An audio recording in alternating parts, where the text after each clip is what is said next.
సంఘం. నీవు భూమి మీద అదేమంటూ మరొక సందర్భంలో ప్రభు చెప్పినప్పుడు, మీరు భూమి మీద దేని విప్పుతారో అది పరలోకంలో విప్పబడుతుంది అన్నాడు. ఒకవైపునేమో నీవు అన్నాడు ప్రభు వారు, ఇంకొక వైపునేమో మీరు అన్నాడు. నీవు అన్నది ఏకవచనం, అది యొక్క స్థానిక సంఘం. మీరు అనే మాట సార్వత్రిక సంఘం. దేవుని స్తోత్రం. ప్రతి సంఘంలో జయించేవానికి దేవుడు ఒక బహుమానం ఇస్తున్నట్టుగా రా చూస్తుంది. ప్రతి సంఘంలో కూడా జయించే వారి గురించి మరి నాయకులు రాయబాయి. ఎగ్జాంపుల్ 7వ వచనం ఒకసారి చూడండి. 2:7.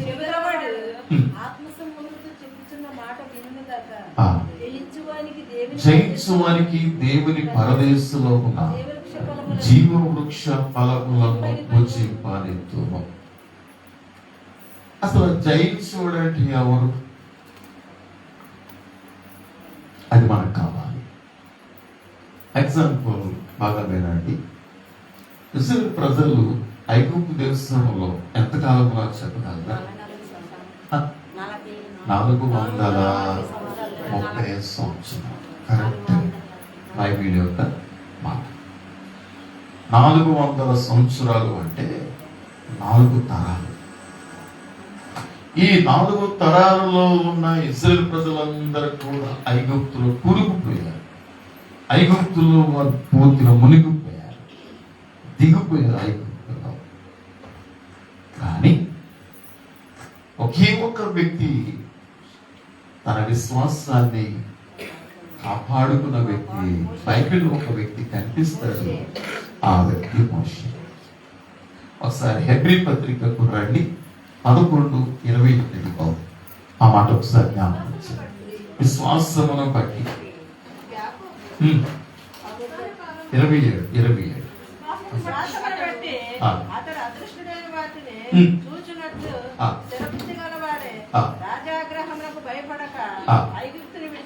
ఐగుప్తుని విడిచిపోయేను. ఎవరు?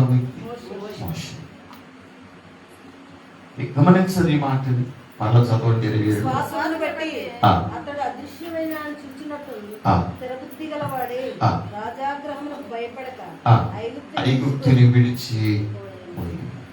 ఐగుప్తుని విడిచిపోవటానికి ముందు తన విశ్వాస జీవితాన్ని కాపాడుకున్నాడు. తన విశ్వాస జీవితంలో ఎదిగాడు. ఎంత ఎదుగాడు అంటే పిల్లగా అదృశ్యుడైనటువంటి క్రీస్తుని మోషే చేశాడు. ఎప్పుడైతే అదృశ్యుడైనటువంటి ప్రభువుని మోషే చూడగలిగాడో, దృశ్యమైన వాటిని ఎదిగరా అది పౌలు చెప్పినట్టుగా పెంటతో సమానంగా ఎంచుకుంది. ఐగుప్తుని విడిచి పోయేను అని చెప్తున్నాడు. ఎందుకు ఐగుప్తుని విడిచిపెట్టి వెళ్ళిపోయాడు? అదృశ్యమైన వాటిని చూశాడు. అంటే అదృశ్యమైన వాటిని ఎలా చూడగలిగాడు? విశ్వాసము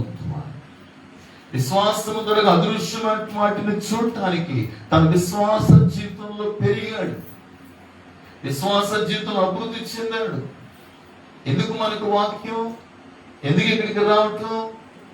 ఎందుకు మనకి బోధ అంటే, నీవు విశ్వాసములు ఎదగాలి అంటే వాక్యం అవసరం. రోమా పత్రికలో 10:17 ఒకసారి జ్ఞాపకం చేస్తారా? కాగా వినుట వలన విశ్వాసము కలుగును, వినుట క్రీస్తును కూర్చిన మాట వలన కలుగును. వినుట వలన ఏం కలుగుతుందంట? విశ్వాసము కలుగుతుందంట. ఆ వినటం కూడా ఏ మాట అయి ఉన్నది? క్రీస్తును కూర్చిన మాట. క్రీస్తు లేకుండా ప్రకటించే బోధలు ఉన్నాయి. ఎగ్జాంపుల్ కనుక మీరు 7th డే బోధలోకి వెళ్తే, 7th డే అంటే శనివారం ఉంటుంది ఆరాధన. శనివారం ఆరాధన యూదులగా శనివారం ఆరాధిస్తారో సబాతుని కొంతమంది శనివారపు ఆరాధనలో వెళ్తారు. యూదులు ఎలాగైతే క్రీస్తు నమ్మరో మీరు నమ్మరు. క్రీస్తు లేనటువంటి బోధ, దేవుని బిడ్డ నీ వినే బోధ సరైన బోధ అయి ఉండాలి. క్రీస్తును కూర్చిన మాట అయి ఉండాలి. అది నీకు ఏం చేస్తుందంటే విశ్వాసం కలిగిస్తుంది. దేవుని స్తోత్రం. కాబట్టి ప్రభునందు ప్రియ దేవుని బిడ్డల, జయించిన వాడు అంటే ఇప్పుడు ఐగుప్తుని జయించాడు, రాజవంశాన్ని జయించాడు, లగ్జరీని జయించాడు, అధికారాన్ని జయించాడు. ప్రభునందు ప్రియ, ఒకవైపున మోషే ఐగుప్తు యొక్క సకల విద్యను అభ్యసించాడు. మాటల యందును కార్యముల యందు నేర్పరి అయి ఉన్నాడు, ప్రవీణుడై ఉన్నాడు. 7వ అధ్యాయం అపొస్తలుల కార్యములు 22వ వచనానికి మనం వెళ్ళినట్లయితే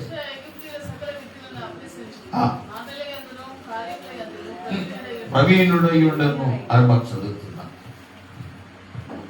కానీ దేవుని పిల్లలారా, ఐగుప్తుని తన విడిచిపెట్టి బయటకు వచ్చేసి జయించువారు అనగా ఇతనే. బైబిల్లో పాత నిబంధన కానీ కొత్త నిబంధన కానీ జయించిన వారిని మనం చూడగలం. అలా జయించిన వారికి దేవుడు ఇస్తున్నటువంటి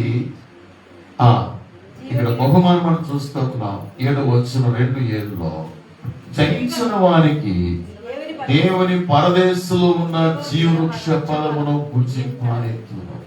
ఇది ఎఫెసు సంఘానికి దేవుడు వాగ్దానం చేసిన వాగ్దానం. ఒకనొకప్పుడు ఇదే జీవవృక్ష ఫలం ఎక్కడుందో తెలుసా?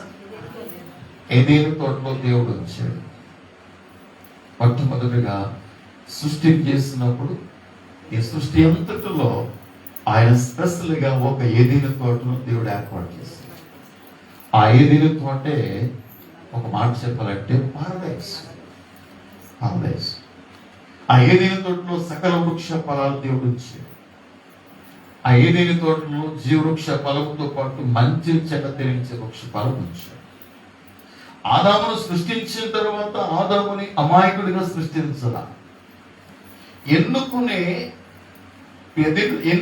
తనకు వనరులున్నాయి, మనసుంది, హృదయం ఉంది, తనలో ఆత్మ ఉంది. ఇప్పుడు తను ఎన్నుకోవచ్చు, దేవుని ఎన్నుకోవచ్చు, దయ్యమునైనా ఎన్నుకోవచ్చు. కానీ వారు తీసుకున్న నిర్ణయం, వారి ఎన్నిక దేవునితో ఎన్నిక చేస్తున్నారంటే సాతానుతో వారు ఎన్నిక తీసుకున్నారు, సాతానుతో కమిట్మెంట్ చేయాలి. అందుకని ఆ జీవవృక్ష ఫలము నుండి వారు దూరపరచబడ్డారు. దేవుని స్తోత్రం. దూరపరచబడ్డారు. దేవుని నుండి వారు ఇప్పుడు దూరపరచబడ్డారు. ఇట్లా 4000 సంవత్సరాలుగా మానవుడు దేవుని ఎరగకుండా చీకటిలో కొట్టిపెట్టాడుతున్నాడు. అలాంటి పరిస్థితులలో దేవుడు తన కుమారుడు యేసుక్రీస్తుని లోకానికి పంపి, ఏ పాపము ద్వారాగైతే మానవుడు దేవుని నుండి దూరం అయిపోయాడో ఆ పాపమంతా కూడా ఆయన కూడగట్టుకొని తనపై వేసుకొని సిలువలో ఆయన మరణించి దూరమైపోయిన మానవుణ్ణి దేవునితో ఏకము చేసిన ప్రదీపులారా, మధ్యవర్తి ఎవరైనా ఉన్నారంటే ఆయనే ప్రభు అయిన యేసుక్రీస్తు. దేవుని స్తోత్రం. హల్లెలూయా. 1 తిమోతి పత్రిక 2వ అధ్యాయం 5వ వచనంలో అదే మాట అక్కడ మనం చూస్తున్నాం. దేవుడు ఒక్కడే, దేవునికి నరులకును మధ్యవర్తి ఒక్కడే, ఆయనే క్రీస్తు యేసనే నరులు. ఈ పక్క మనం చదివిన మాట, దేవుడు ఒక్కడే, దేవుడు ఒక్కడే. ఏదేమిటరా ఆయన మరల చదవండి, దేవునికి నరులకును మధ్యవర్తి ఒక్కడే.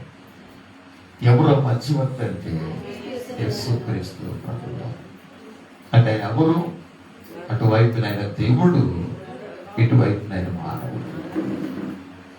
నీకు అర్థమైందా? దేవుడు మానవుడు, నీకు నాకు చెందినవాడు ఈయన, మరొక వైపున దేవునికి చెందినవాడు. దేవుని స్తోత్రం. అలాంటి వారు ప్రపంచంలో ఎవరైనా ఉన్నారు? మన దేశంలో 3 కోట్ల దేవతలను అనబడిన వారు ఉంటారని చెప్పారే, ఇంతమందిలో ఎవరైనా ఉన్నారా? దేవుని బిడ్డ యేసుక్రీస్తు ఒక్కడే మంచిన. కాబట్టి ఆయన నిన్ను నన్ను ఏం చేస్తాడంటే, కదా ఆయనకి నీకు సంబంధం లేకుండా దిగిపోయింది పాపము ద్వారా. ఆ పాపమంతా కూడా శిలువలో భరించాడు. ఇప్పుడు ఆయన ఏం చేస్తాడంటే నిన్ను నన్ను దేవునితో ఏకం చేస్తాడు. దేవుడి స్తోత్రం. హల్లెలూయా. ఏం చేస్తాడు ఆయన? ఏకం చేస్తాడు. ఇప్పుడు ఏకం చేయబడిన నీవు నిరంతరము ఆయనతో ఆ సహవాసాన్ని మనం కాపాడుకోవాలి. ఇప్పుడు ఈ సహవాసాన్ని తెగతింపులు చేయడానికి సాతానుడు చాలా ప్రయత్నం చేస్తుంది. అవసరమైతే నీ శరీరం అంతా కూడా గాయపరచబడగా చేయవచ్చు. అవసరమైతే యోబు కలిగిన ఆస్తి అంతా పాడు చేస్తాడే ఆ విధంగా చేయవచ్చు. అవసరమైతే నీకున్న బిడ్డలందరినీ కూడా నీకు విరోధులుగా మార్చవచ్చు. ఇవన్నీ చేసేది సాతానుడే. ఎందుకు ఇవన్నీ చేస్తాడు అంటే వాడుకున్న ఒకే ఒక ఉద్దేశము, దేవునితో ఉన్న ఆ సంబంధం నుండి నిన్ను వేరు చేయటమే సాతానుకున్న ఏకైక లక్షణం. దేవుని స్తోత్రం. ఏకైక కోరిక. దేవునితో అనే సంబంధాన్ని దూరం చేయడానికి సాతానుడు ఏదేని తోటలోకి వెళ్ళి దేని ఉపయోగించుకున్నాడు చెప్పగలరా? శరీరాన్ని ఉపయోగించాడు. శరీరక అవసరత అవును చూపించాడు. మొదటిగా ఆ పనులను దేవుడు నిషేధించిన పనులను ఒక స్పెషల్ గా చూపించాడు ఏదైనా తోటలో. ఎప్పుడు చూస్తా ఉంది, కానీ ఈ రోజున సాతానుడు చూపించినప్పుడు, ఒక కోణంలో చూపించినప్పుడు అది స్పెషల్ గా కనిపించింది. అప్పుడు అవకి ఎలా కనిపించింది అంటే, ఆహారమునకు మంచిది, కనులకు అందమైనది, వివేకమిచ్చు రమ్యమైనది చూచి ఆహారం కోసమే తన ఫలాల్లో కొని తీసుకొని ఆమె తిన్నది, తన భర్తకి ఇచ్చింది. అక్కడతో దేవునికున్న సంబంధం. దేవుని బిడ్డ, ఇక మనం గమనించవలసిన ఒక రహస్యం ఉంది. సాతానుడు నీ ఆత్మీయ చిత్తాన్ని పతనం చేయడానికి నీ శరీరాన్ని ఆశ్రయంగా తీసుకుంటాడు. నీ శరీరం యొక్క అవసరతను గురిగా పెడతాడు. ఎందుకు తెలుసా? నీ ఆత్మీయ జీవితాన్ని పతనం చేయడానికి. అందుకనే మీ దేహం ఏం చేయమన్నాడు దేవుడు? ఏం చేయమన్నాడు? దేవుని వలన మీకు అనుగ్రహించిన వాడిని మీలో ఉన్న ఆ పరిశుద్ధాత్మకు ఆలయమై ఉన్నదని మీరు తెలుస్తుంది. ఎక్కడుందా మాట? మొదటి కోరింది 6:19-20 వచనాన్ని జ్ఞాపించండి. మీ దేహం దేవుని వలన మీకు అనుగ్రహించబడి ఎప్పుడైనా అర్థం ముందు నీ ముఖాన్ని చూసుకుంటున్నప్పుడు, ఎప్పుడైనా ఈ వాక్యాన్ని జ్ఞాపకం వచ్చిందా? నీకున్న ముఖం, నీకున్న కాళ్ళు, నీ చేతుకున్న ముద్రలు, 800 కోట్ల ప్రజలు నీ భూమి మీద ప్రజెంట్. నీకున్న ముద్ర ఇంకొక వ్యక్తికి లేదు. నీకున్న కరెంట్ వలన మీకు అనుగ్రహించబడి మీలో ఉన్న పరిశుద్ధాత్మకు ఆలయమైనదని. నీ దేహం దేవుని వల్ల నీకు అనుగ్రహించబడింది అంటే నీ దేహాన్ని దేవుడు ప్రిపేర్ చేయడానికి 9 మాసాలు దేవుడు శ్రద్ధ తీసుకున్నాడండి. 9 మాసాలు శ్రద్ధ వహించాడండి. తల్లి గర్భంలో ఉన్నప్పుడు 9 మాసాలని సృష్టించాడు. నువ్వు బయట పడిన తర్వాత కూడా ఈ రోజు వరకు కూడా తన కనుపంప వలె ఆయన కాపాడుతున్నాడట. అలా కాపాడకపోతే ఇక్కడ నీవుంటావా, నేనుంటానా? ఎవరేమో ఉంటుంది ఇక్కడ. కనుక ఇక్కడ గమనించాలి, ఎవరు జీవవృక్ష ఫలములు దేవ పరదేశంలో ఉన్న జీవవృక్ష ఫలం ఎవరు భుజించగలరంటే జయించిన దేవుని స్తోత్రం. హల్లెలూయా. జయించిన వారు దేవుని పరదేశంలో ఉన్న జీవవృక్ష ఫలాన్ని వారు మాత్రమే భుజించగలరు. ఈనాడు జయించేవారు దేవునికి కావాలి. ఈ కింద రెండవ సంఘం గురించి మనం చదువుతున్న స్మరణ సంఘం గురించి మనం చదువుతాం. స్మరణ అనే మాట అర్థం ఏంటంటే శ్రమ అని అర్థం. ఈ ఒక్క సంఖ్యమే శ్రమలో గుండా వెళ్ళినటువంటి సంఘం స్మరణ సంఘం. దేవుని స్తోత్రం. అపొస్తలుల కాలం గతించిపోయిన తర్వాత రోమ చక్రవర్తులు క్రైస్తవత్వం అంతటిని కూడా నిర్మూలన చేయాలనుకున్నారు. బైబిల్ అనేది లేకుండా నిర్మూలన చేయాలనుకున్నారు. ప్రభువుకు ప్రియ తీర్పిడ్డారు, కానీ ఆ పని వారు చేయలేదు. స్మరణ సంఘం శ్రమలు కలిగిన సంఘం. పిల్లలు అలా ఒకసారి జ్ఞాపకం చేయడం విషయాన్ని, అయినను నువ్వు ధనవంతుడవి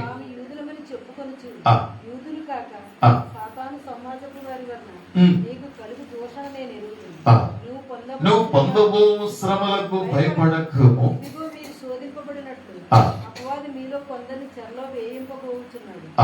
పది దినములు మీకు శ్రమ కలుగును, మరణం వరకు నువ్వు నమ్మకం. ఏమండి, ఈ శ్రమల గుండా వెళ్ళిన స్మరణ సంఘానికి ప్రభువారు ఏ విధంగా ప్రత్యక్షమయ్యాడో ఒకసారి ఆ మాట మరలా చదవండి. ఏదో వచ్చిన చదవండి ఒకసారి.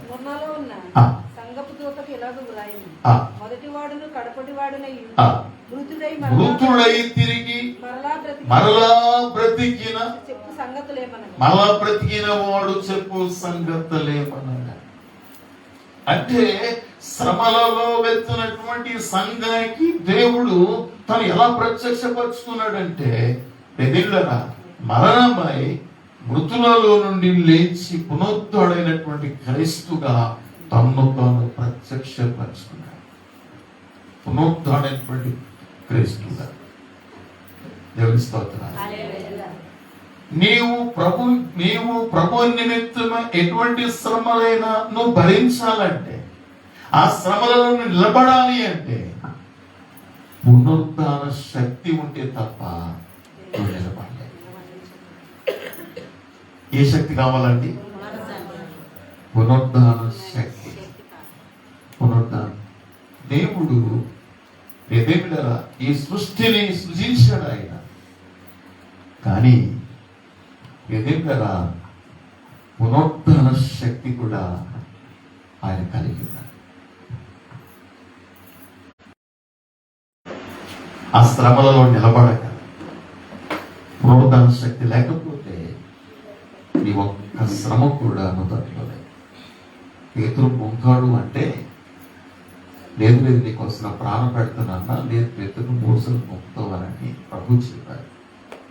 అప్పటికి పునరుద్ధాన శక్తి వారు పొందాల. అప్పటికి యేసు ప్రభు వారికి చనిపోలా.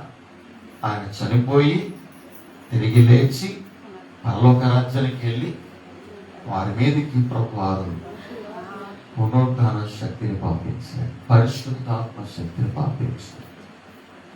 ఆ పరిశుద్ధాత్మ శక్తిని పొందుకున్న పేతురు, ప్రభువు ప్రియులారా, మేమైతే ప్రార్థన ఎందును వాక్య పరిచర్య ఎందును ఎడతెగక ఎందును.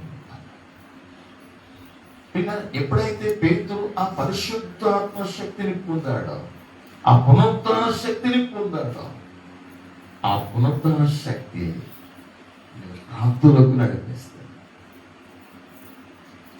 ఆ పునరుద్ధాన శక్తి ఎలాంటి శ్రమైన తాళుకు కలిగినట్లుగా నేను నిలబెట్టగా పునరుద్ధాన శక్తి.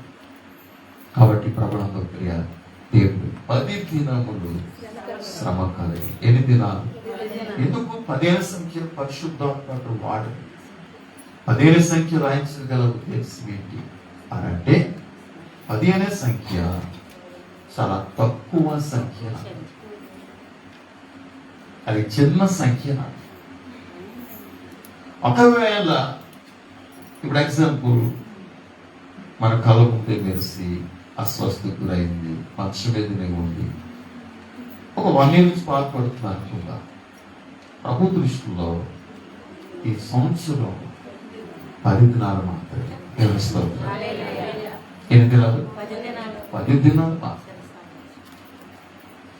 అదేంటంటే అనొచ్చు, ఒక దినము ప్రభు దృష్టిలో 1000, ఒకవైపున 1000 దినాలను ఉంది, ఇంకొక వైపున 1000 సంవత్సరాలు. ఎన్ని? 1000 సంవత్సరాల నుండి 1000 దినాలు కూడా మరొక వైపున. ఒక్క దినం 1000 సంవత్సరాలు అయితే సృష్టి మొదలుకొని, అంటే వారు ఎప్పుడైతే ఆ పండు తిన్నారో, తిన్న తర్వాత ఏదైనా తోట నుంచి వారు బయటికి ఎట్టివేయబడ్డారో అప్పటి నుండి ఈ సృష్టి యొక్క లెక్క ఇప్పటికి ఎన్ని సంవత్సరాలు అంటే 6,000 సంవత్సరాలు దాటి ప్రజెంట్ ఇప్పుడు మనము 26 సంవత్సరాలు. మనం క్రీస్తు మొదలుకొని ఇప్పటి వరకు 2000 చెప్పండి 8. యేసుక్రీస్తు రకమునకు ఆదాము మొదలుకొని యేసుక్రీస్తు వరకు 4000 సంవత్సరాలు. ఎన్ని? 4000 సంవత్సరాలు. ఆదాము అవ్వలు పాపము చేయకమునకు దేవునితో ఆ ఏదేని తోటలో ఎన్ని సంవత్సరాలు మనకు తెలియదు. దేవుడు ఆదాముని సృష్టించకమునకు, అవ్వను సృష్టించకమునకు పరలోక రాజ్యములో యుగ యుగాలు దేవదూతులతో ఎన్ని సంవత్సరాలు మనకు తెలియదు. నిత్యత్వం అంటారు. నిత్యత్వం అంటారు. ఆదాము పాపము చేసి దేవుని దూరం అయిపోయిన తర్వాత నుండి ఆదాము 7 సంవత్సరాలు బ్రతికాడని చదువుతాం, 930 సంవత్సరాలు బ్రతికాడని చదువుతాం.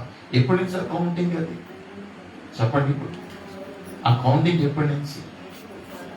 ఏ రోజైతే తన భార్య ఇచ్చిన, దేవుడు నిషేధించిన ఆ పండు తీసుకుని తన భార్య మాట విని తీసుకుని తిన్నాడో అప్పుడే మరణం అనేది ఆదాములో ప్రవేశించింది.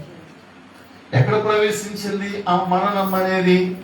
శరీరంలోన, మనసులోన, ఆత్మలోన. అంటే ఆత్మలో మరణం ఆత్మలో ప్రవేశించింది కనుక ఆత్మైన దేవునితో సహవాసం ఏమైపోయింది? కట్ చేయబడింది, తెగిపోయింది. ఆత్మలో మరణించిన మరణం మొదటిగా ఈ మరణము తన ఆత్మను చంపింది, ఆత్మ నుండి ప్రాణమును చంపింది, ప్రాణము నుండి శరీరమును చంపటానికి ఎన్ని సంవత్సరాలు పట్టిందంటే 930 సంవత్సరాలు పట్టింది.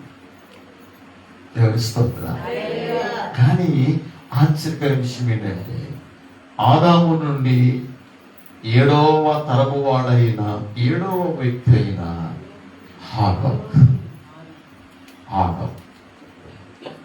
ఆదాములో ఆత్మలో మరణం ప్రవేశించింది. కానీ ఇప్పుడు ఆ యొక్క 7వ వాడైనటువంటి హానోకు యొక్క ఆత్మలో దేవుని జీవం ప్రవేశించింది.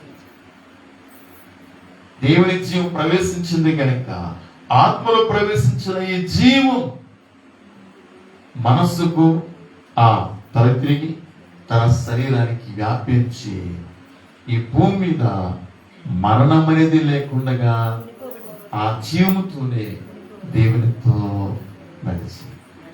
సోదరుడా, నువ్వు దేవునితో సహవాసం చేయాలంటే, దేవునితో నడవాలి అంటే, దేవునితో జీవించాలి అంటే, ఒక మాట చెప్పాలి అంటే, సంఘముతో నువ్వు జీవించాలి అంటే, సంఘముతో నడవాలి అంటే, నేను నూతన జీవము లేకుండా నువ్వు ఏది కూడా చేయలేవు. చదవండి ఒకసారి రోమపత్రిక 6వ అధ్యాయం 4వ వచనాన్ని జ్ఞాపకం చేసుకుందామా? రోమా 6:4. కాబట్టి తండ్రి మహిమ వలన మనము నూతన జీవం పొందిన వారమై నడుచుకోనున్నట్లు బాప్తిస్మము వలన మరణములో పాలు పొందుటకై ఆయనతో కూడా పాతి పెట్టబడితే. మరొక్కసారిగా మాట జ్ఞాపకం. కాబట్టి తండ్రి మహిమ వలన క్రీస్తు మృతులలో నుండి ఎలాగూ లేపబడేను. ఈ పాయింట్ మీరు గుర్తించారా? తండ్రి మహిమ వలన క్రీస్తు మృతులలో నుండి లేపబడ్డాడు. ఒకవేళ యేసు క్రీస్తు మృతుల నుండి లేపబడకపోతే తండ్రి మహిమ లేదు. ఈ రోజున నీవు నేను ఇక్కడ ఆయన ఆరాధించవలసిన అవసరం అంతకంటే లేదు. యేసుక్రీస్తు మరణాన్ని జయించాడు. యేసుక్రీస్తుని మరణం బంధించలేకపోయింది. ఎందుకని? ఆయనలో పాపం లేదు. దేవుని స్తోత్రం. ఆయనలో పాపం లేదు. కాబట్టి ఆయన తండ్రి మహిమ వలన క్రీస్తు మృతుల నుండి ఎలాగో లేపబడ్డాడు. అలాగే మనము నూతన జీవం పొందిన వారమై. ఇక్కడ ఒక రహస్యం ఉంది. నీవు ఎంతకాలము చర్చికి వచ్చి వెళ్తూ ఎప్పటికీ నీ జీవితంలో నూతన జీవాన్ని పొందలేదు. నువ్వు నూతన జీవాన్ని పొందాలి అంటే యేసుక్రీస్తు నా పాపముల కొరకు సిలువ పట్టమే కాదు, నా బాహ్య పురుషుడు కూడా సిలువ మరణించినట్లుగా నన్ను కూడా తన సిలువలో తన శరీరంలో చేర్చుకొని కలిపి వేయబడిన సిలువని నువ్వు గుర్తించి నీవు కూడా ఎప్పుడైతే ఆయన మరణము నీ మరణంగా చేసుకొని నువ్వు బాప్తిస్మం పొందుతావో, బాప్తిస్మం నుండి నువ్వు తిరిగి లేస్తున్నావో, అలాగే మనము నూతన జీవం పొందిన వారమై. నువ్వు పాపానికి లోకానికి నువ్వు మరణించకుండా నువ్వు ఎప్పటికీ కూడా నూతన జీవం పొందాలి. నూతన జీవం అంటే దేవుని జీవం అని అర్థం. దేవుని స్తోత్రం. నూతన జీవం అంటే ఏం చెప్పండి? దేవుని జీవం. ఇప్పుడు చూడండి, ఇక వస్తువుగా ఇక్కడ ఒక ఏదైనా ఒక పుస్తకము అనుకోండి, దీన్ని విడిచిపెడితే ఏమవుతుంది? ఇది ఎందుకు పడిపోతుంది? భూమికి అయస్కాంత శక్తి ఉంది. అందుకనే ఫ్లైట్ ఎగురుతున్నప్పుడు చాలా స్పీడ్, ఎంత స్పీడ్గా వెళ్తుంది అంటే, ఎందుకంత స్పీడ్గా వెళ్తుంది? ముందు వెళ్తాడు, టర్న్ చేస్తాడు, మరల వస్తాడు, ఇంకొక టర్న్ చేస్తాడు, అక్కడి నుంచి ఏకదం చాలా స్పీడ్గా వెళ్తాడు. ఎందుకు? ఇలా ఈ యొక్క గ్రావిటేషన్ ఉంది కదా, ఈ అయస్కాంత శక్తి ఉంది కదా, దీన్ని జయించాలి అంటే, దీన్ని ఎదిరించి ముందుకు వెళ్ళాలంటే ఆ ఫ్లైట్ లో ఉన్న ఆ పొగరంతగా ఒక్కసారిగా ఆ స్పీడ్గా వెళ్ళి ఒక్కసారిగా లేపుతాడు. అదే పక్షిని చూడండి, అది అంత చక్కగా ఎగురుతూ ఉంటాయి. అంటే ఈ గ్రావిటేషన్ కు అధిగమించిన శక్తి దేవుడు పక్షులకి ఇచ్చాడు. ఇదైతే ఫ్లైట్ అయితే మనుషులు సృజించాడు, కానీ సృష్టికర్త దేవుడు ఆ శక్తి ఆ పక్షులకు ఇచ్చాడు. అదే కనుక పక్షి చచ్చిపోయింది అనుకోండి, ఏమవుతుంది?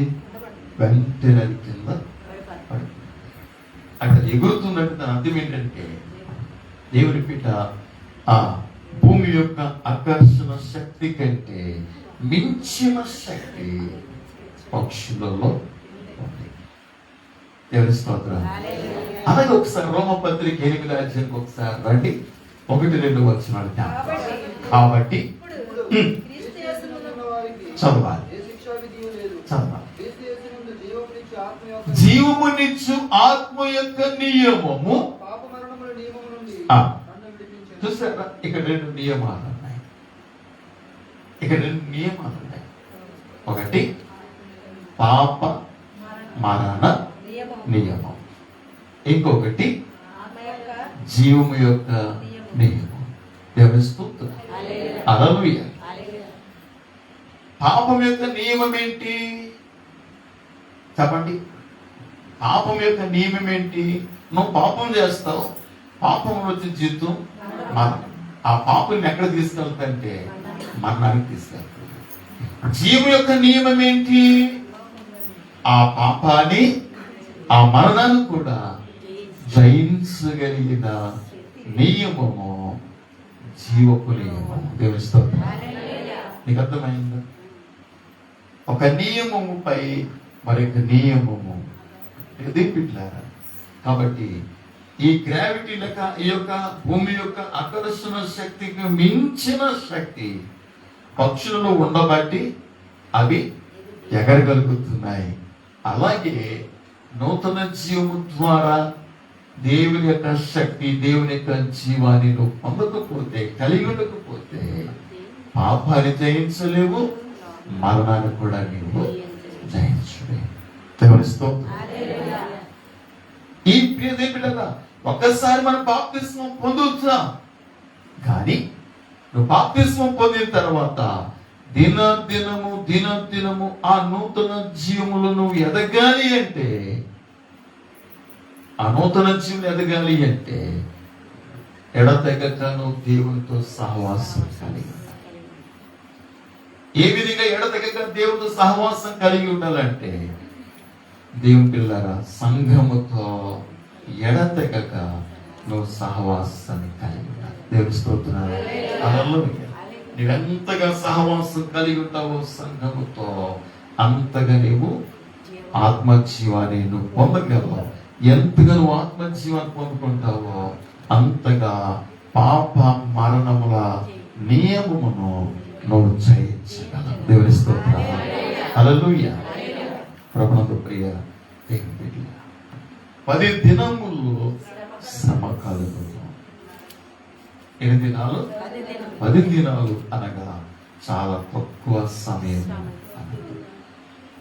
కాబట్టి ఏదైనా శ్రమ కలిగితే జీవితకాలం ఇలాగే ఉంటుంది అనుకోవద్దు. బైబిల్ చెప్తుంది 10 దినాలని దేవుడు లెక్కించాడు. అది తక్కువ కాదు. 10 దినాలు శ్రమ కలుగును. అయితే మరణం వరకు నమ్మకంగా, నువ్వు మరణం వరకు నమ్మకంగా ఉంటే దేవుడు ఒక అద్భుతమైన వాగ్దానం చేస్తాడు. ఏంటంటే జీవ కిరీటాన్ని నేర్పిస్తాను. ఈ కిరీటం అండి, అది ఎలాగుంటుంది? అది ఎలాగుంటుంది? జీవమే నీకు కిరీటంగా మారుతుంది. దేవుని స్తోత్రం. జీవమే నీకు కిరీటంగా మారుతుంది. ఎవరైతే శ్రమల గుండా వెళ్ళారో, శ్రమలలో నిలబడ్డారో, పునరుద్ధరణ శక్తి ద్వారా శ్రమలను జయించారో, వారికి దేవుడి ఇచ్చే అద్భుతమైన వాగ్దానం తెలుసా? 2వ మరణం వలన ఏ హాని పొందాడు. చదువు ఒకసారి 11వ వచనం చదవండి. ఏ హాని పొందాడు. తెలుస్తుందా?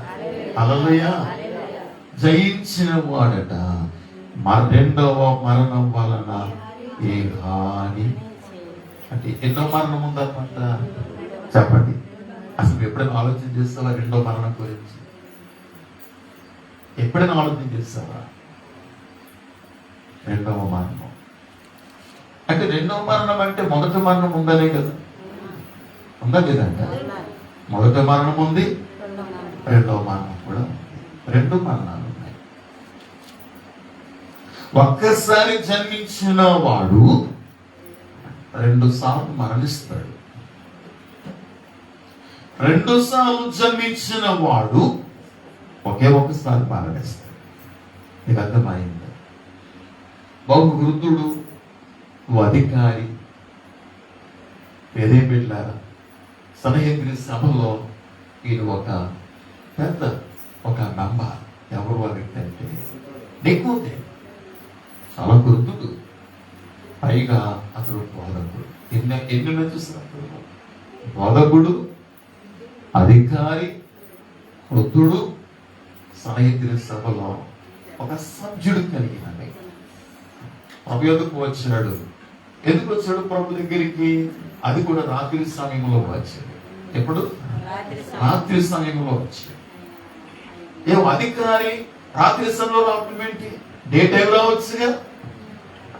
వీళ్ళరా ఇతను ఎందుకు వచ్చాడు రాత్రి సమయంలో అంటే ఇతను కొన్ని డౌట్లు ఉన్నాయి. ఉదయకాలం అంతా ప్రభు ఎక్కడ కూడా ఆయనకి తీరుబడి ఉన్నాడు. సేవలో ఆయన ఉన్నాడు. ఆయన ఎప్పుడు తీరుబడి ఉంటుందంటే సాయంత్రం. అందుకనే రాత్రి సమయంలో ప్రభు యొద్దకు వచ్చి ప్రభుని కాస్త హెచ్చిస్తున్నాడు. నువ్వు దేవుని ఎదురు వచ్చిన బోధకుడు, దేవుడు నీకు తోడై ఉంటే నువ్వు చేసే కార్యాలు అప్పుడు చేయలేడు అని అంటే నీకు దేని మనకు తెలుసు. చదవండి 3:3 ఒకసారి జ్ఞాపకం చేయండి. యోహాను సువార్తలో యోహాను సువార్త 3:3 చదవాలి. కొత్తగా జన్మించితేనే కానీ దేవుని రాజ్యమును చూడలేడు. నీతో నిశ్చయముగా చెప్పొచ్చుదా. కొత్తగా జన్మించటం అనే మాట పుట్టినట్లు ఏమిటి ఒకసారి చెప్తారా? పై నుండి జన్మిస్తేనే కానీ. పైనుండి జన్మించటం అంటే ఏంటి? పైనుండి జన్మించటం అంటే ఏంటి? కొత్తగా జన్మించడం అనే మాటకి పుట్టినట్లు పైనుండి అన్నది. అంటే పైనుండి జన్మించడం అంటే దాని అర్థం ఏంటంటే కొలసి 3:1 వెళ్తే మనకి అర్థం అవుతుంది.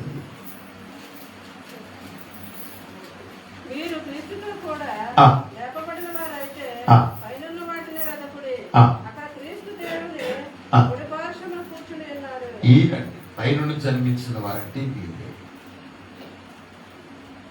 మీరు క్రీస్తుతో కూడా లేపబడిన వారైతే. లేపబడడానికి ముందు ఏమై ఉన్నారు? వాళ్ళు మరణించారు.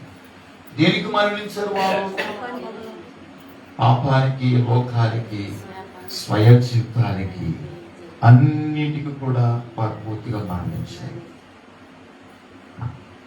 అన్నిటికీ మరణించారు. ఇప్పుడు క్రీస్తుతో కూడా వారు లేపబడ్డారు కనుక ఇప్పుడు వారి మైనంత ఎక్కడుండాలి? పైన వాటినే బ్రతకండి. పైనుండి జన్మించడం అంటే ఇదే. ఇదే బిడ్డల ప్రభు మాట అంటారు అక్కడ 3:13 ఒకసారి చూస్తారు.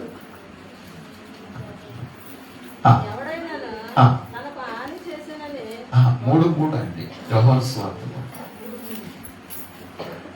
3:13 చూడండి. 11 మరియు పరలోకము నుండి దిగి వచ్చిన వాడే అనగా పరలోకములో ఉండు మనిషి కుమారుడే తప్ప పరలోకములోకి ఎక్కిపోయిన వాడు ఎవడునూ లేడు. అరణ్యములో మోసే సర్పమును ఎలాగ ఎత్తినాడు. అక్కడ ప్రభు మాట అంటారు, నువ్వు ఇశ్రాయేలుకు బోధకుడు అయి ఉండి కూడా వీటిని ఎరగవా? ఇశ్రాయేలుకు బోధకుడు అయి ఉండి వీటిని ఎరగవా? ఈయన బోధకుడే కానీ వీటిని ఎరగవా నీవు అంటున్నాడు. అంటే ఇక్కడ ఇద్దరు బోధకులు ఉన్నారు. ఒక బోధకుడేమో భూ సంబంధమైన బోధకుడు, ఒక బోధకుడేమో పరలోక సంబంధమైన బోధకుడు. క్రీస్తు పరలోక సంబంధమైన బోధకుడు, నికోదేము భూ సంబంధమైన బోధకుడు. ఇద్దరు బోధకులు అక్కడ ఉన్నారు. నికోదేము కొత్తగా జన్మిస్తేనే కానీ దేవుని రాజ్యం చూడలేడంటే తర్వాత ప్రభావం వృద్ధుడునైనా నేను, ముసలివాడైనా నేను, మరలా నేను ఎలాగ జన్మించగలను? తల్లి గర్భంలోకి వెళ్ళి 2సారి జన్మించగలనా? అప్పుడు ప్రభు మాట అన్నారు, ఒకడు నీటి మూలముగాను ఆత్మ మూలముగాను జన్మిస్తేనే కానీ. నీటి మూలముగా, ఆత్మ మూలంగా. మీరు ఒక ఆత్మ ఉంది, మనందరిలో ఒక ఆత్మ ఉంది. ఆదాము యొక్క పాప ఫలితంగా ఆత్మ మరణించింది. మనందరూ కూడా ఆదాములో జన్మించాం కనుక ఆదాము యొక్క మరణాన్ని పంచుకుని మనందరం జన్మించాం కాబట్టి మన ఆత్మ కూడా ఏమైంది చెప్పండి? మరణించింది. దేవుని స్తోత్రం. ఇప్పుడు మరణించిన నీ ఆత్మ తిరిగి జన్మించాలంటే నీరు కావాలి. ఏంటి ఆ నీరు అంటే వాక్యము అనే నీరు. దేవుని స్తోత్రం. హల్లెలూయా. ఏం కావాలి చెప్పండి? వాక్యం అనే నీరు కావాలి. ఈ వాక్యం అనే నీటితోనే మనం జన్మించాలి. వాక్యమైన నీరు బాహ్యంగా శుద్ధి చేయదు, మనకి ఇది ఆంతరికంగా శుద్ధి చేస్తుంది. నీ ఆత్మను కడిగేది వాక్యం, నా మనసును కడిగేది వాక్యం, నా హృదయాన్ని శుద్ధి చేసేది వాక్యం. దేవుని స్తోత్రం. అదే ప్రభు అంటారు, నీటి మూలము గాను ఆత్మ మూలము గాను, అనగా దేవుని ఆత్మ మూలము గాను నువ్వు జన్మిస్తేనే కానీ. వాక్యమే కాదు, వాక్యంలోకి ఏముందంటే ఆత్మ ఉంది. దేవుని స్తోత్రం. ఏమైంది చెప్పండి? వాక్యంలో ఏముంది? ఆత్మ ఉంది. ఈ గ్రంథం ఎలా రాస్తారనుకుంటున్నారు? ఏ విధంగా రాస్తారనుకుంటున్నారు? పేతురు రాసిన మొదటి 2వ పత్రికలో 1:20 వచ్చిన ఒకసారి జ్ఞాపకం చేస్తారు.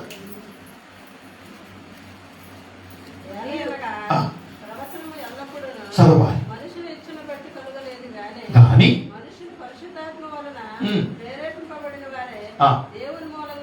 దేవుని మూలముగా పలికేది అంటే దేవుని యొక్క వాక్యం ఏమో చెప్పండి? ఆత్మ ఉంది. ఏముంది? ఆత్మ. ఇప్పుడు మాట్లాడేది ఎవరు చెప్పండి? మరో చదువు ఒకసారి. ప్రకటన గ్రంథం 2:7 ఒకసారి చదవండి. చెవిగలవాడు ఆత్మ సంగములతో చెప్పుచున్న మాట వినుగాక. ఎవరు చెప్తున్నారు ఇప్పుడు ఇక్కడ? ఆత్మ. ఏ విధంగా చెప్తున్నాడు చెప్పండి? ఆత్మ ఏ విధంగా మాట్లాడుతున్నాడు? వాక్యం అంటే ఆత్మ వాక్యం ఏమై ఉన్నారు? ఏకమై ఉన్నారు. వాక్యునితో మాట్లాడుతుందంటే దాని అర్థం ఏంటో చెప్పిన, ఆత్మ కూడా నీతో మాట్లాడుతుంది. వాక్యం పొందుకున్నావంటే వాక్యంతో పాటు నువ్వు ఏం పొందుకున్నావో చెప్తున్నా, వాక్యంలో ఉన్న దేవుని జీవాన్ని పొందుకున్నా. దేవుని స్తోత్రం. వాక్యంలో జీవం ఉంది, వాక్యంలో ఆత్మ ఉంది. అందుకే ప్రభు ఇక్కడ అంటున్నారు, నీటి మూలముగాను ఆత్మ మూలముగాను జన్మిస్తేనే కానీ దేవుని రాజ్యంలో ప్రవేశింపలేడు. ఇప్పుడు ఎక్కడుంది దేవునికి రాజ్యం? నాకు చెప్పండి. ఇప్పుడు ఎక్కడుంది దేవుని యొక్క రాజ్యం? యేసుక్రీస్తు ఎక్కడ ఉన్నారో అక్కడే దేవుని యొక్క రాజ్యము ఉంది.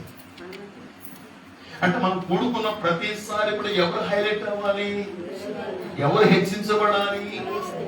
యేసుక్రీస్తు హెచ్చించబడాలి. అనేం చెప్పారు? నా నామమున అన్నారు. అక్కడ మనం కూడుకున్న ప్రతి సమయంలో కూడా ఆయన నామములు కూడుకుంటున్నప్పుడు ఆయనకే మహిమ తీసుకురావాలి, ఆయననే మనం హెచ్చించాలి. ప్రజలను కనపరచు శాస్త్రత దేవుని బిడ్డ, ప్రబంధం బిడ్డ. కాబట్టి మనం కూడుకున్న ప్రతిసారి కూడా ప్రభు మహిమ పరచబడాలి. ప్రభు మన మధ్య సహవాసం చేయటానికి ఆయనకి స్వేచ్ఛ కల్పించాలి. ఒకవేళ ఆయనకి మధ్యన నీకు ఏదైనా అడ్డు ఉంటే క్రీస్తు రక్తం ద్వారా శుద్ధీకరించబడాలి. అడ్డును మనం తొలగించుకోవాలి. దేవుని యొక్క సన్నిధి మనతో ఉండినట్లుగా మనం చూసుకోవాలి. చూడండి, అక్కడ న్యాయపతుల గ్రంథం ఒకసారి మీరు చదివితే 16:20 ఒకసారి చదువుతారా? 16:20. ఆమె చదవాలి. ఫిలిష్తీయులు నీ మీద పడుచున్నారనగా, ఉమ్. అతడు నిద్ర మేలుకొని, ఆ. ఎప్పటి యందు నేను బయలుదేరి విడిచిముకుందును అనుకొనెను. ఆ. అయితే యెహోవా తనని ఎడబాసినని అతనికి తెలియలేదు. తెలియకుండానే సంసోనుకు తెలియకుండానే దేవుని సన్నిధిని పోగొట్టుకున్నాడు. ఎప్పుడు పోగొట్టుకున్నాడు? తెలిల అనే వేశ్య దగ్గరికి వెళ్ళినప్పుడే దేవుడు అప్పుడే విడిచిపెట్టేసాడు. ఒక ఫ్యాన్ వేయండి, ఫ్యాన్ తిరుగుతూ ఉంటుంది కదా, దాన్ని స్విచ్ ఆఫ్ వేస్తాం అనుకోండి, దానికి కనెక్షన్ పోతుంది, ఇంకా కొంత సమయాన్ని అది తిరుగుతాం. అంటే దేవునితో కనెక్షన్ లేకుండా మేము కూడా బాగానే ఉన్నాం, మేము క్రైస్తవుల వెనుక చలమైన వారు చాలా మంది ఉన్నారు.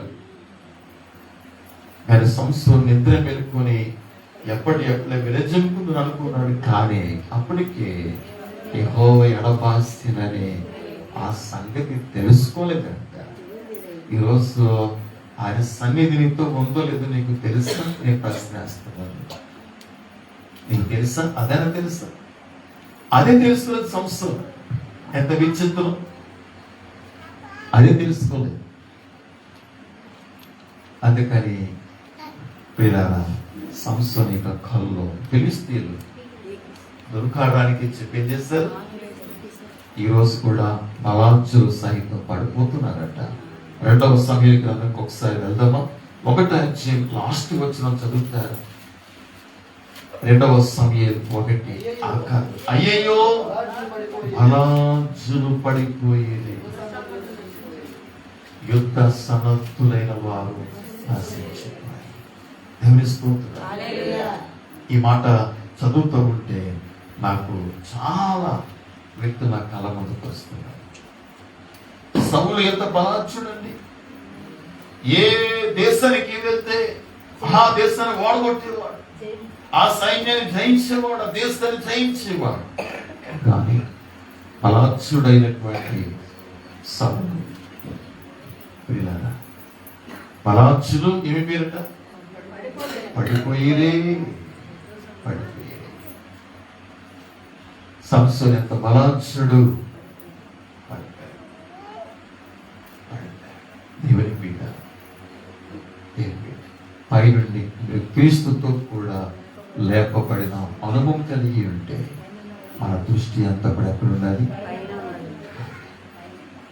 ఎవరు పైన వాటిని చూడగలరు? విశ్వాసముతో జీవించిన మోషే ఏం చూశాడు? పైన వాటిని చూసి. అబ్రహాం ఏం చూశాడు? పునాదులు గల అంటే పైన వాటిని చూశాడు. దేవుని స్తోత్రం. ఆ విశ్వాస జీవితంలో పట్టికలో చాలా మంది మనం చదువుతాం, పైన వాటిని చూశాడు. పైన వాటిని చూడటం అంటే అదృశ్యమైన వాటిని అదృశ్యమైన వాటిని చూడాలి అంటే విశ్వాస నేత్రం అనేది కావాలి. భౌతిక నేత్రంతో భౌతిక ప్రపంచం మాత్రమే చూడగలం. ఆత్మీయ నేత్రముతో మాత్రమే, విశ్వాసము ద్వారా మాత్రమే ఆత్మ ప్రపంచాన్ని చూడగలం. ఆ ఆత్మ ప్రపంచాన్ని చూసిన వారే జయ జీవితం కలవాలి. తెలుస్తూ జయించిన ఎవరు చెప్పండి? జయించిన వారట రెండవ మరణం వలన ఏ హాని చెందదు. ఏముంది? రెండవ మరణం ఉంది. మనం భయపడవలసింది ఏ మరణానికి భయపడాలి? ఇప్పుడు కలిసి చాలా మాట్లాడుతుంది, ఏడుస్తుంది, చాలా సఫలం, చాలా నలిగిపోతుంది. కానీ తను భయపడవలసింది ఏ మాత్రం భయపడాల్సిన అవసరం కదా. ఒకవేళ తను రక్షించబడకపోతే తను భయపడాలి. నేను వెళ్ళిపోతున్నా రెండో మరణానికి, నరకానికి వెళ్ళిపోతున్నాను, భయపడాలి. నువ్వు భయపడాల్సిన అవసరం కదా. రెండో మరణం వలన వారు ఏ హాని కూడా చెందారు. ఎవరు వారు అంటే జయించిన వారు. కాబట్టి మొదట మరణం ఉంది, రెండో మరణం కూడా ఉంది. రెండో మరణమే నరకాగ్ని. మొదటి మరణం శరీరము నుండి ఆత్మ వేరవుటమే మొదటి మరణం. వేరైన ఆత్మ దేవునితో సంబంధం లేకుండా యుగ యుగాలు నరకాగ్నిలో ఉండటమే రెండో మరణం. దేవుని స్తోత్రం. హల్లెలూయా. ఈ రెండో మరణంలోకి వెళ్ళకూడదని యేసు ఏం చేస్తున్నాడో తెలుసా? తండ్రి కృపాసనం నుండి విజ్ఞాపన చేస్తాడు. ఏదో ఒక రోజు ఆమెనంటాడు.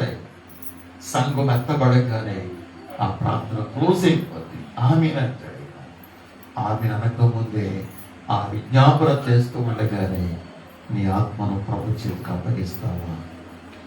నీ ఆత్మ ఆ రెండో మరణము నుండి తప్పించబడినట్లుగా దేవుని బిడ్డ, నీవు దేవుని యొక్క ఆత్మను కలిగి ఉంటావు. నువ్వు దేవుని యొక్క ఆత్మను పొందాలంటే, దేవుని జీవనం పొందాలంటే లోకాల నుండి పాపమనుడిలో బయటికి రాగలవా? పాప్యస్ ద్వారా బయటికి రాగలవా? వేరు కాగలవా?